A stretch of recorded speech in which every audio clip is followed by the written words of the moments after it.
प्रकाश की तीव्रता पर निर्भरता को हमने समझ लिया था पिछली क्लास में। तो हमने देखा था तीव्रता बढ़ाने से, प्रकाश की तीव्रता बढ़ाने से P1 से प्रति सेकंड उत्सर्जित फोटो इलेक्ट्रॉनों की संख्या में वृद्धि होती है, जो कि P2 प्लेट पर पहुंचते हैं। इससे प्रकाश धारा के मान में भी क्या होती है, वृद्धि होती है। और इसके अलावा हमने विरोधी विभव भी पढ़ लिया था। निश्चित आवृत्ति पर एक तीव्रता का प्रकाश जब आपतित कराते हैं, निश्चित ऋण विभव पर प्रकाश धारा का मान क्या हो जाता है, शून्य हो जाता है। इसे निरोधी विभव कहते हैं। निरोधी विभव की स्थिति में तीव्रता कितनी भी बढ़ाई जाए, प्रकाश धारा का मान शून्य ही रहता है। इतना ऑब्जर्वेशन अपन ने पढ़ लिया है। आज जो अपन पढ़ेंगे नंबर 2 पॉइंट आप भी लिख सकते हैं। प्रकाश विद्युत धारा की आपतित प्रकाश की आवृत्ति पर निर्भरता। आपतित प्रकाश की आवृत्ति पर निर्भरता। प्रकाश की आवृत्ति पर किस तरह डिपेंड करेगा प्रकाश विद्युत धारा का मान। इसके लिए सबसे पहले इसको नेगेटिव विभव पर, इसको क्या करें, पॉजिटिव। इसके लिए पॉजिटिव, इसको पॉजिटिव रखने के लिए ये पॉइंट पॉजिटिव है, इसको यहाँ कनेक्ट कर देंगे। बैटरी का नेगेटिव पॉइंट ये आ रहा है, यहाँ छोड़ दिया। P1 हो गया ऋण विभव पर, P2 हो गया धन विभव। और जैसे ही यह प्रकाश P1 के पृष्ठ पर आपतित कराया जाएगा, पृष्ठ से निकलने वाले फोटो इलेक्ट्रॉन जो कि नेगेटिव चार्ज वाले होते हैं, वो P2 की ओर आकर्षित होंगे, यानी P2 प्लेट पर पहुंचेंगे। इससे प्रकाश धारा इलेक्ट्रॉनों के प्रवाह के विपरीत क्या दिखाई देगी, प्रकाश विद्युत धारा। यहाँ पे जो ऑब्जर्वेशन अब देखना है, आवृत्ति में डिपेंड क्या है। तो प्रैक्टिकली अगर देखें, अगर ये प्रकाश एक निश्चित आवृत्ति से कम आवृत्ति का है, यदि प्रकाश एक निश्चित आवृत्ति से कम आवृत्ति का प्रकाश है जो P1 पे आपतित कराया जा रहा है, उसकी आवृत्ति यदि निश्चित आवृत्ति से कम है, तो तीव्रता भले ही कितनी भी हो, तीव्रता कितना भी प्रकाश का, कितनी भी तीव्रता का प्रकाश P1 के पृष्ठ पर आपतित कराएं, प्रकाश धारा नहीं आएगी। इस माइक्रोमीटर में कोई प्रकाश धारा ऑब्जर्व नहीं होगी। इट मींस इसका मतलब क्या हुआ, इसका मतलब यह कि P2 पर कोई फोटो इलेक्ट्रॉन नहीं पहुंच रहा, नहीं पहुंच रहा। इसका रीजन क्या है, फोटो इलेक्ट्रॉन उत्सर्जन हो ही नहीं रहा। उस निश्चित न्यूनतम आवृत्ति को हम कहते हैं दहली आवृत्ति। क्या कहते हैं इसको, दहली। दहली कॉमन वर्ड है। दरवाजे की दहली होती है कि नहीं, दहली का मतलब बाउंड्री लाइन पार करना। दरवाजे से बाहर निकलना है, दहली पार करनी पड़ेगी। अगर उसके लायक कैपेसिटी नहीं है, अंदर ही रह पाओगे। तो यहाँ भी फोटो इलेक्ट्रॉनों को निकलने के लिए, यानी प्रकाश जो हम यहाँ P1 के पृष्ठ पर आपतित करा रहे हैं, उसकी आवृत्ति इतनी पर्याप्त होनी चाहिए कि पृष्ठ से फोटो इलेक्ट्रॉनों का उत्सर्जन हो सके। यदि वो आवृत्ति पर्याप्त आवृत्ति से कम है, तो उन इलेक्ट्रॉनों को कार्यबल के बराबर एनर्जी मिलेगी ही नहीं। और जब एनर्जी नहीं मिलेगी तो फोटो इलेक्ट्रॉन निकलेंगे ही नहीं, चाहे तीव्रता कितनी भी हो। क्योंकि तीव्रता का मतलब होता है क्षेत्रफल जितने में प्रकाश डाल रहे हैं। कम तीव्रता का प्रकाश डालना है, जितने क्षेत्रफल में आपको हो जाए, तीव्रता का बढ़ा दी, ज्यादा क्षेत्रफल में प्रकाश आपको हो जाएगा, और तीव्रता बढ़ा दी और ज्यादा क्षेत्रफल में प्रकाश आपतित हो जाएगा। लेकिन अगर उस प्रकाश में इतनी एनर्जी है ही नहीं कि वो कार्य फलन के बराबर ऊर्जा प्रदान कर सके, फोटो इलेक्ट्रॉनों को निकलने के लिए आवश्यक ऊर्जा प्रदान कर सके, तो फिर तीव्रता कितनी भी हो कोई फर्क नहीं पड़ता। प्रकाश कितनी भी तीव्रता का हो, फोटो इलेक्ट्रॉन निकलेंगे ही नहीं।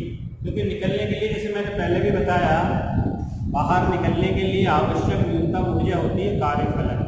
तो कार्यफलन के बराबर ऊर्जा देने के लिए प्रकाश की आवृत्ति निश्चित न्यूनतम आवृत्ति से अधिक होनी चाहिए, तभी वो कार्यफलन के बराबर ऊर्जा फोटोइलेक्ट्रॉनों को दे पाएंगे, इलेक्ट्रॉन बाहर निकल पाएंगे।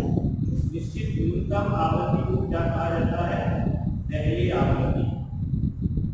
तो तीसरा ऑब्जर्वेशन ये है कि अगर प्रकाश की आवृत्ति पहली आवृत्ति से कम है तो प्रकाश की आवृत्ति यदि पहली आवृत्ति से कम है तो तीव्रता भले ही कितनी भी हो, P1 नैदात्विक बल से फोटो इलेक्ट्रॉनों का उत्सर्जन नहीं होगा। ठीक है, ये तीसरा ऑब्जर्वेशन है। चौथा ऑब्जर्वेशन क्या? अब दोबारा से कोई विरोधी योग वाली स्थिति देखते हैं। पिछली वीडियो हमने पढ़ी है, विरोधी योग के लिए क्या करना पड़ेगा? इसको ऋण विभव पर और इसको धन विभव पर। ये पॉजिटिव बैटरी का है, इसको धन पे कर दिया तो यहाँ कनेक्ट कर देते हैं, और नेगेटिव को यहाँ कनेक्ट कर दिया। P2 ऋण विभव पे हो गया और P1 क्या हो गया? धन विभव पर। जब P2 पे ऋण विभव लगेगा तो फोटो इलेक्ट्रॉन जो P1 से उत्सर्जित होकर P2 पर पहुंच रहे हैं वो क्या होंगे? प्रतिकर्षित होंगे। प्रतिकर्षित होंगे तो प्रकाश धारा का मान घटते हुए क्या हो जाएगा? शून्य। जिस विभव पे शून्य होगा उसको क्या कहते हैं हम? निरोधी विभव। ये पिछली क्लास में हम डिस्कस कर चुके हैं निरोधी विभव के बारे में। V0 से इसको दिखाते हैं।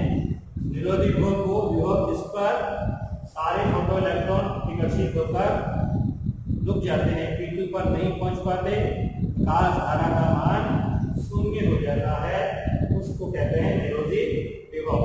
निरोधी विभव की स्थिति जब आ जाए यानी कि सारे फोटो इलेक्ट्रॉन P2 के ऋण विभव द्वारा प्रतिकर्षित हो गए, एक भी फोटो इलेक्ट्रॉन वहां नहीं पहुंच पा रहा है, उस कंडीशन में जो विभव हमने लगाया बैटरी के द्वारा उस विभव को अपन क्या कहेंगे?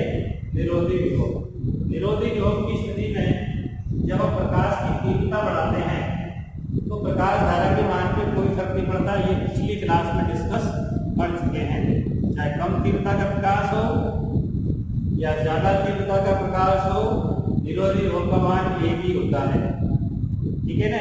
इसका मतलब तीव्रता बढ़ाने से फोटो इलेक्ट्रॉनों की गतिज ऊर्जा में वृद्धि नहीं होती, जो कि मैक्सिमम गतिज ऊर्जा मैंने बताई थी पिछली क्लास में। जो पढ़ाया था हाफ टाइम V मैक्सिमम इसका बराबर क्या होता है? V0। जहाँ V0 क्या है? निरोधी विभव। तो निरोधी विभव की स्थिति में अगर प्रकाश की तीव्रता बढ़ाते हैं तो फोटो इलेक्ट्रॉनों की गतिज ऊर्जा पे कोई फर्क नहीं पड़ता, यानी प्रकाश धारा का मान शून्य का शून्य ही रहता है। लेकिन अगर इस निरोधी विभव वाली कंडीशन में क्या बढ़ाते हैं? प्रकाश की आवृत्ति, या जो प्रकाश अपन आपतित करा रहे हैं इसकी क्या बढ़ा दें? आवृत्ति अगर बढ़ा दें। तीव्रता बढ़ाने से तो कुछ भी नहीं हो रहा, लेकिन अगर क्या बढ़ा दें? आवृत्ति बढ़ा दें तो प्रकाश धारा का मान बढ़ने लगता है। क्या होने लगता है? प्रकाश धारा का मान बढ़ने लगता है। तो प्रकाश धारा बढ़ रही है, इसका मतलब फोटो इलेक्ट्रॉनों की गतिज ऊर्जा में क्या हो रही है? वृद्धि। क्योंकि नेगेटिव लगाया हुआ है अपने P2 पर, ऋण विभव लगाया हुआ है, और ऋण विभव को फोटो इलेक्ट्रॉनों को क्या करता है? प्रतिकर्षित करता है। तो धारा आ रही है, इसका मतलब प्रतिकर्षण के बावजूद वहां फोटो इलेक्ट्रॉन पहुंच पा रहे हैं। पहुंचने का रीजन क्या है? उनकी एनर्जी में क्या हो गई? वृद्धि। जैसे हम आवृत्ति बढ़ाते जाएंगे गतिज ऊर्जा में वृद्धि होती जाएगी, उससे निरोधी विभव का संख्यात्मक मान भी बढ़ेगा। मैंने दिखाया था कि वीडियो में भी मैक्सिमम गतिज ऊर्जा जो फोटो इलेक्ट्रॉन की है वो किसके बराबर है? V0 के बराबर। E तो इसमें कांस्टेंट है। अब V0 का मान बढ़ेगा अगर क्या बढ़ेगी? गतिज ऊर्जा। तो मैक्सिमम गतिज ऊर्जा अगर बढ़ गई, जैसे मान लो कि पहले ये V0 का मान 100 वोल्ट था, 100 वोल्ट में प्रकाश धारा 0 हो गई थी। ठीक है, लेकिन जैसे अपन ने आवृत्ति बढ़ाई तो गतिज ऊर्जा बढ़ गई। अब 100 वोल्ट में तो 0 होगा ही प्रकाश धारा का मान, अब हो सकता है 120 वोल्ट करना पड़े। गतिज ऊर्जा जब बढ़ेगी तो V0 का मान भी बढ़ेगा, ये तो कांस्टेंट है। गतिज ऊर्जा प्रोपोर्शनल क्या है? V0। निरोधी विभव का संख्यात्मक मान भी बढ़ेगा।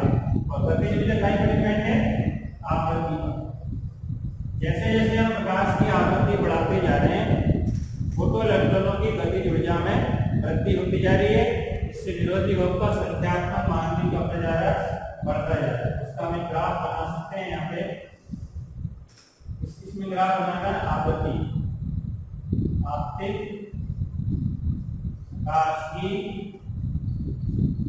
आवृत्ति, आवृत्ति का इधर निरोधी विभव,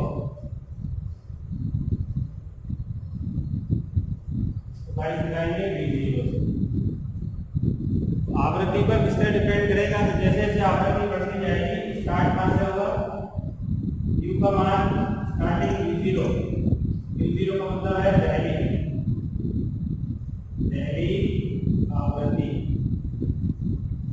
पहली आवृत्ति से स्टार्ट होकर ग्राफ इस तरह से बढ़ेगा, यानी जैसे जैसे आवृत्ति बढ़ाते जाएंगे निरोधी रोग का संख्यात्मक मान भी क्या होता जा रहा है? बढ़ता जा रहा है। यानी पहले मान लो 100 वोल्ट पे प्रकाश धारा 0 हो रही थी, तो आवृत्ति बढ़ाने पर 120 वोल्ट पे होगी, और आवृत्ति बढ़ा दी और 140 वोल्ट पे होगा, धारा का मान 0। निरोधी रोग का संख्यात्मक मान बढ़ता जाएगा। इससे ये स्पष्ट हो गया कि आपतित प्रकाश की आवृत्ति बढ़ाने से, आपतित प्रकाश की आवृत्ति बढ़ाने से पृष्ठ से उत्सर्जित फोटो इलेक्ट्रॉनों की गतिज ऊर्जा में वृद्धि हुई है। अब इस प्रैक्टिकल के जो जो रिजल्ट अपने को टोटली ऑब्जर्व हुए कि कितने क्या क्या रिजल्ट हमें मिले, उन सबको पॉइंट वाइज अगर लेते हैं तो वो कहलाते हैं प्रकाश वैद्युत उत्सर्जन संबंधी नियम कहलाते हैं। क्या क्या नियम है वो अपन समझ सकते हैं। देखिए,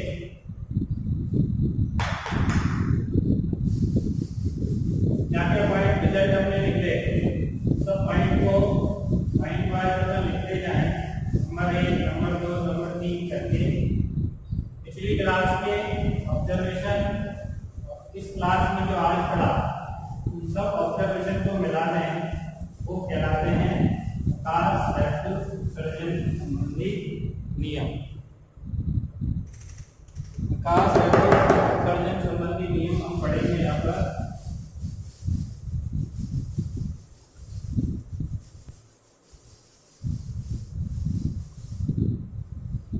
क्या क्या नियम है देखो। नंबर 1, प्रकाश वैद्युत उत्सर्जन संबंधी नियम। नंबर 1, पहला पॉइंट क्या है जो हमने ऑब्जर्व किया था? आपतित प्रकाश की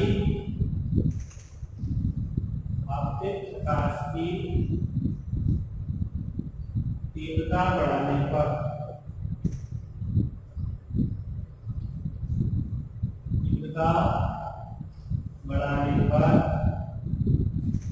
पृष्ठ से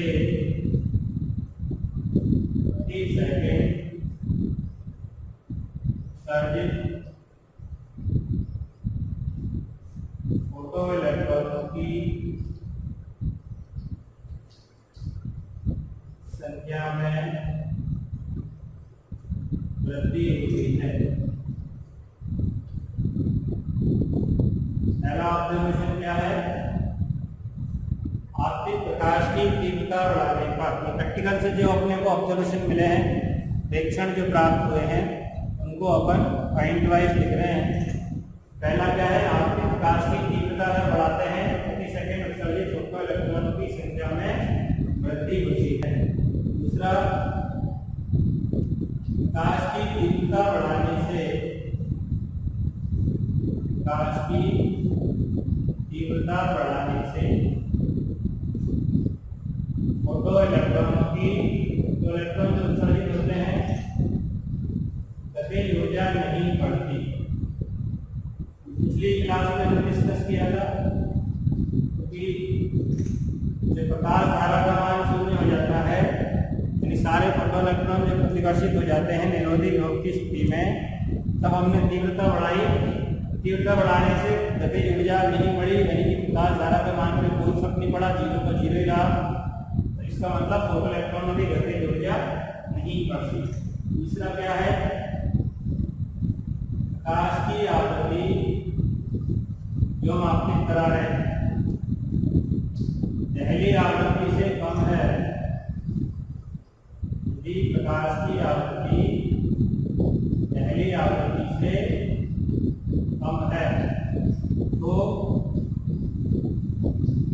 फोटो इलेक्ट्रॉन उत्सर्जन नहीं होगा,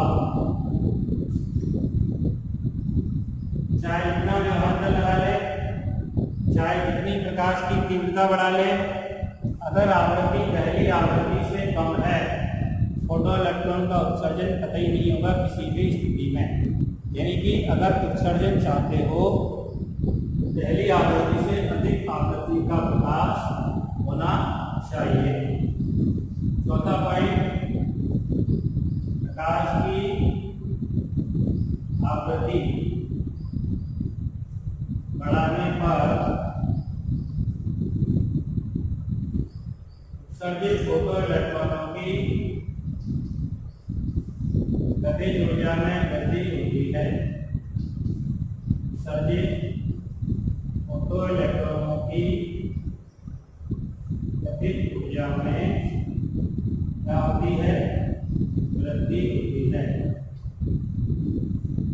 अगर आवृत्ति बढ़ाई, फोटो इलेक्ट्रॉनों की गतिज ऊर्जा क्या होती जाएगी? बढ़ती जाएगी। अभी डिस्कस किया है मैंने, ग्राफ बन रहा है, विरोधी योग का संख्यात्मक मान बढ़ रहा है।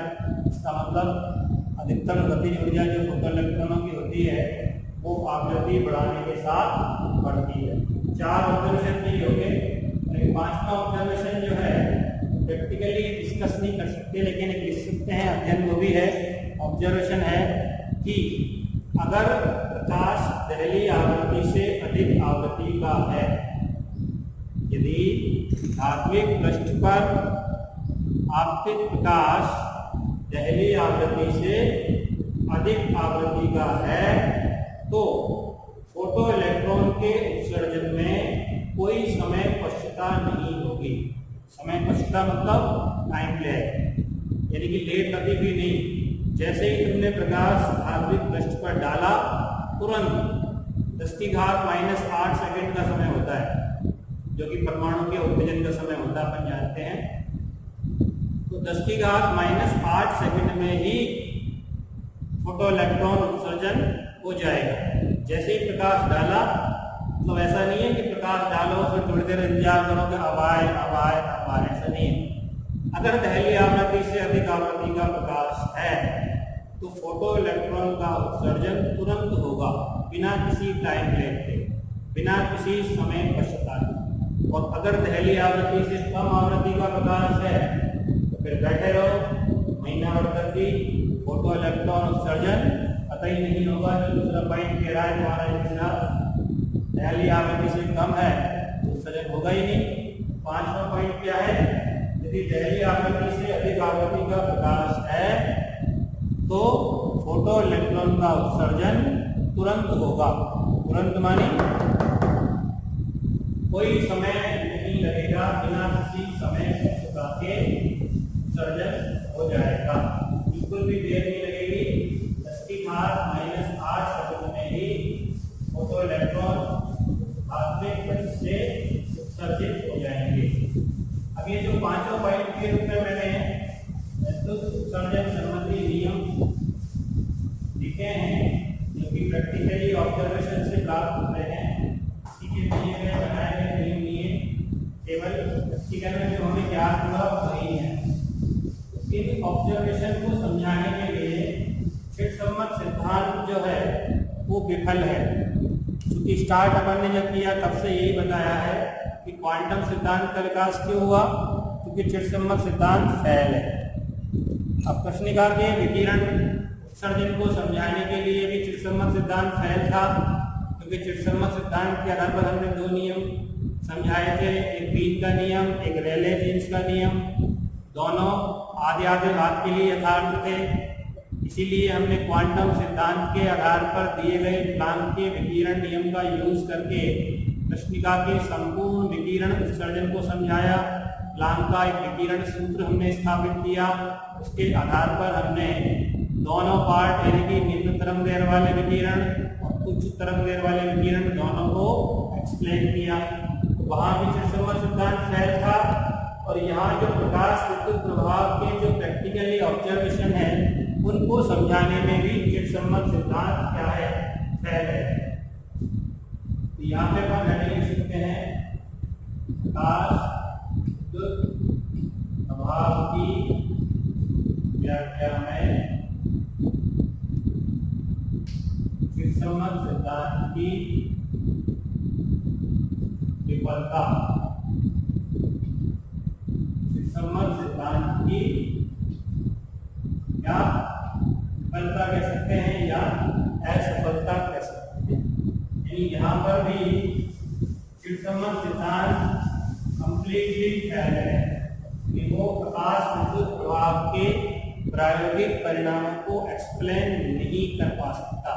कैसे नहीं कर पाएगा? देखो नंबर 1 पहला पॉइंट जो इसके ऊपर लिखते हैं, चित्सम्मत सिद्धांत या तरंग सिद्धांत कह सकते हैं कि पहले जो तरंग सिद्धांत चलता था, प्रकाश को क्या मान के चल रहे हैं? तरंग। चित्सम्मत या तरंग सिद्धांत के अनुसार, इसके अनुसार क्या है, अगर तीव्रता बढ़ती है, क्योंकि अपन जानते हैं कि तीव्रता जो है प्रोपोर्शनल आयाम का वर्ग, सेकेंड ईयर में क्यों पढ़ा है, आयाम के वर्ग के समानुपाती होती है। तो अकॉर्डिंग टू चित्सम्मत या तरंग सिद्धांत अगर तीव्रता में वृद्धि होगी तो आयाम में क्या होगी? वृद्धि। अगर प्रकाश की तीव्रता बढ़ाते हैं तो आयाम भी बढ़ेगा, तो तीव्रता प्रोपोर्शनल क्या है? आयाम का वर्ग। और अगर आयाम में वृद्धि होती है तो ऊर्जा में भी वृद्धि होनी चाहिए। ये मैं नहीं कह रहा हूं, इसके अकॉर्डिंग बात कर रहे हैं चित्सम्मत तरंग सिद्धांत के अनुसार। तो चित्सम्मत तरंग सिद्धांत के अनुसार प्रकाश की तीव्रता बढ़ाने पर आयाम में वृद्धि होती है, इसके कारण ऊर्जा में भी क्या होनी चाहिए? वृद्धि होनी चाहिए। ऊर्जा कह सकते हैं या गतिज ऊर्जा कह सकते हैं, यानी फोटो इलेक्ट्रॉन की गतिज ऊर्जा में भी क्या होनी चाहिए? वृद्धि। तरंग सिद्धांत ये कह रहा है कि यदि हम आपतित प्रकाश की तीव्रता को बढ़ाएंगे, आयाम बढ़ने के कारण प्रकाश की ऊर्जा बढ़ेगी। जब प्रकाश की ऊर्जा बढ़ेगी तो फोटो इलेक्ट्रॉनों को मिलने वाली ऊर्जा भी बढ़ेगी, तो निकलने वाले उत्सर्जित फोटो इलेक्ट्रॉनों की गतिज ऊर्जा में भी क्या होनी चाहिए? वृद्धि होनी चाहिए थी। लेकिन प्रैक्टिकल तो कह रहा है, प्रैक्टिकली जो ऑब्जर्वेशन है उसके अकॉर्डिंग अपन ने सेकंड पॉइंट लिखा है, अभी अगर तीव्रता बढ़ाएं तो गतिज ऊर्जा में वृद्धि नहीं होती है। विरोधी योग की स्थिति में जब हमने तीव्रता बढ़ाई, प्रकाश धारा का मान शून्य का शून्य ही था, इसका मतलब गतिज ऊर्जा में वृद्धि नहीं हुई। तरंग सिद्धांत ये कह रहा है कि अगर तीव्रता बढ़ाएंगे, आयाम बढ़ने के कारण ऊर्जा में वृद्धि होगी, यानी फोटो इलेक्ट्रॉनों की गतिज ऊर्जा में वृद्धि होगी। लेकिन वाकई में ऐसा नहीं हो रहा। सेकंड पॉइंट क्या है? सेकंड पॉइंट नंबर 2 है, यदि आपतित प्रकाश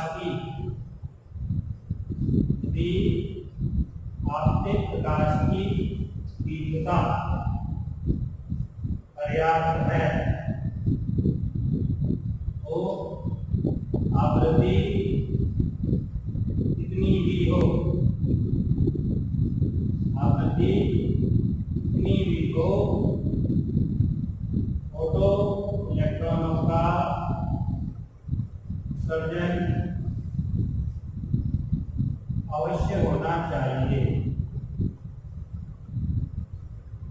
ये कौन कह रहा है? चित्सम्मत तरंग सिद्धांत ये कह रहा है अगर आपतित प्रकाश की तीव्रता पर्याप्त है, क्योंकि इसके अकॉर्डिंग तो तीव्रता बढ़ने से ही ऊर्जा बढ़ रही है, और फोटो इलेक्ट्रॉन निकालने के लिए क्या चाहिए? ऊर्जा भी चाहिए। कार्यफलन क्या होता है? ऊर्जा ही होता है। इलेक्ट्रॉनों को वो आवश्यक ऊर्जा जो वो बाहर निकलने के लिए जरूरी हो, उसको अपन कार्यफलन कहते हैं, ऊर्जा ही तो है। तो इसके अकॉर्डिंग तीव्रता बढ़ने से ऊर्जा बढ़ रही है। तीव्रता बढ़ा रखने का एक समानुपाती है ऊर्जा की। तीव्रता बढ़ने पर ऊर्जा बढ़ रही है। जब प्रकाश की तीव्रता पर्याप्त है, पर्याप्त मतलब इलेक्ट्रॉनों को बाहर निकालने के लिए जो आवश्यक है उससे ज्यादा है, तो आवृत्ति कितनी भी हो, फोटो इलेक्ट्रॉन का उत्सर्जन अवश्य होना चाहिए। कौन कह रहा है? ये तरंग सिद्धांत। लेकिन अभी अपन प्रैक्टिकली ऑब्जर्वेशन के आधार पर लिख चुके हैं कि अगर प्रकाश की आवृत्ति दहली आवृत्ति से कम है, अगर प्रकाश की आवृत्ति दहली आवृत्ति से कम है तो फोटो इलेक्ट्रॉन का उत्सर्जन कतई नहीं होगा, चाहे तीव्रता कितनी भी हो। विरोधाभास है कि नहीं? प्रैक्टिकली ऑब्जर्वेशन तो ये कह रहा है अगर प्रकाश दहली आवृत्ति से कम आवृत्ति का है तो फोटो इलेक्ट्रॉन का उत्सर्जन नहीं होना चाहिए, लेकिन ये कह रहा है कि तीव्रता अगर पर्याप्त है तो आवृत्ति कितनी भी हो इलेक्ट्रॉन का उत्सर्जन अवश्य होना चाहिए। दोनों विरोधाभास स्थिति है, इसलिए त्रिसर्मक तरंग सिद्धांत यहाँ पर फेल है, यानी कि प्रैक्टिकली ऑब्जर्वेशन से प्राप्त जो रिजल्ट्स हैं उनको वो नहीं समझा पा रहा है। तीसरा एक और तरंग सिद्धांत के अकॉर्डिंग क्या है कि जो धात्विक पृष्ठ पर आपतित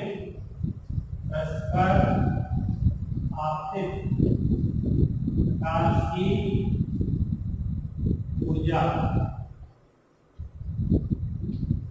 पृष्ठ के अंदर उपस्थित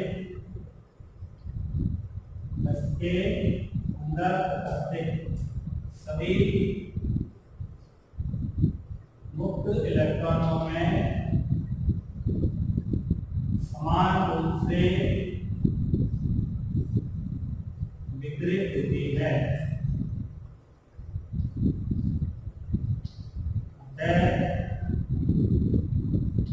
आवश्यक ऊर्जा संग्रहित करने में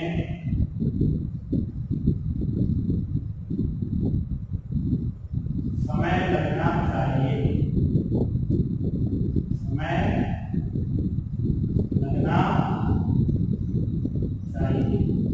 तीसरा पॉइंट ये कह रहा है कि धात्विक पृष्ठ पर जो आपतित प्रकाश है, जो भी तीव्रता या आवृत्ति का अपन प्रकाश धात्विक पृष्ठ पर डाल रहे हैं, उसकी जो ऊर्जा है कंप्लीट वो सारे पृष्ठ के कितने बड़े पृष्ठ पे डाल रहे हैं, मान लो ये धात्विक पृष्ठ है, पूरे पे प्रकाश डाला है, जो प्रकाश की ऊर्जा है वो सभी इलेक्ट्रॉनों में डिस्ट्रीब्यूट होगी, बटेगी, मतलब सब में डिवाइड हो जाएगी। जितने भी इलेक्ट्रॉन है धात्विक पृष्ठ के सबके अंदर वो ऊर्जा समान रूप से वितरित होगी। तो आवश्यक ऊर्जा कलेक्ट करने में, संग्रहित करने में, स्टोर करने में कुछ समय लगना चाहिए। यानी जैसे मान लो बाहर निकलने के लिए 2 इलेक्ट्रॉन वोल्ट ऊर्जा जरूरी है। कार्यफलन किसी का कितना है? 2 इलेक्ट्रॉन वोल्ट। सपोज करो कार्यफलन क्या है? 2 इलेक्ट्रॉन वोल्ट, यानी बाहर निकलने के लिए कितनी ऊर्जा चाहिए? 2 इलेक्ट्रॉन वोल्ट कम से कम चाहिए। 2 इलेक्ट्रॉन वोल्ट एक बार में मिली नहीं, इससे शुरू में पहली बार जो आपतित हुआ आधा इलेक्ट्रॉन वोल्ट मिली, फिर 2 सेकंड बाद दोबारा कंटिन्यूस प्रकाश आपतित होता जा रहा है, 1 हो गई, 1.25, 1.5, 1.25 और 2। तो जब 2 इलेक्ट्रॉन वोल्ट ऊर्जा इलेक्ट्रॉन के पास हो गई तब वो पृष्ठ के बाहर उत्सर्जित हो गया, निकल गया।